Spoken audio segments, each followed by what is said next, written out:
Berio's rendering is actually not by Berio at all. It's taking the sketches of Schubert's 10th Symphony, the Schubert symphony that he was writing in the last weeks before his death that he never completed. Now, you all have probably been to Italy and seen some of the ruins, namely the Colosseum.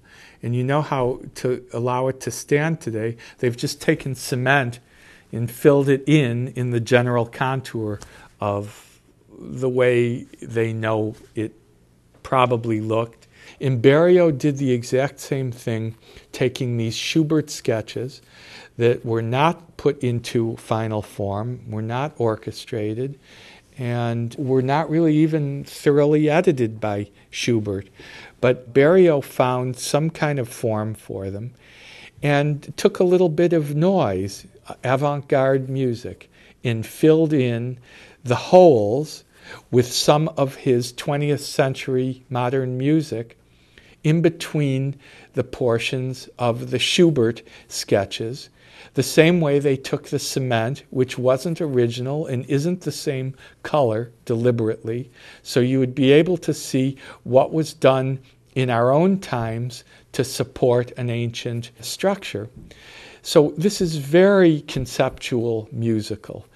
And there are other such projects in history where works have had to be touched up to allow them to be played, and everyone agrees. For instance, the Mozart Requiem.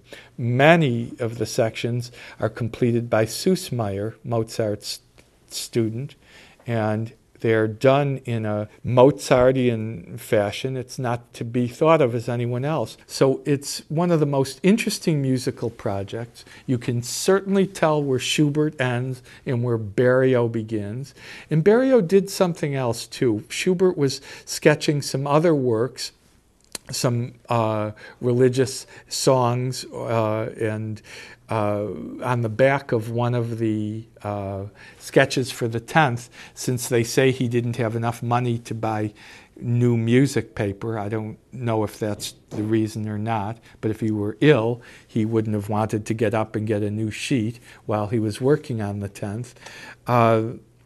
So Berio in the slow movement incorporated elements that were just on these sheets that Schubert was using. So what it really is a retrospective on that entire period of the last 10 days or 2 weeks of Schubert's life when he was working on his last symphony. And now you can hear it just the way Schubert wrote it, in the exact order. And when Schubert didn't write something, you're going to know that just as clearly.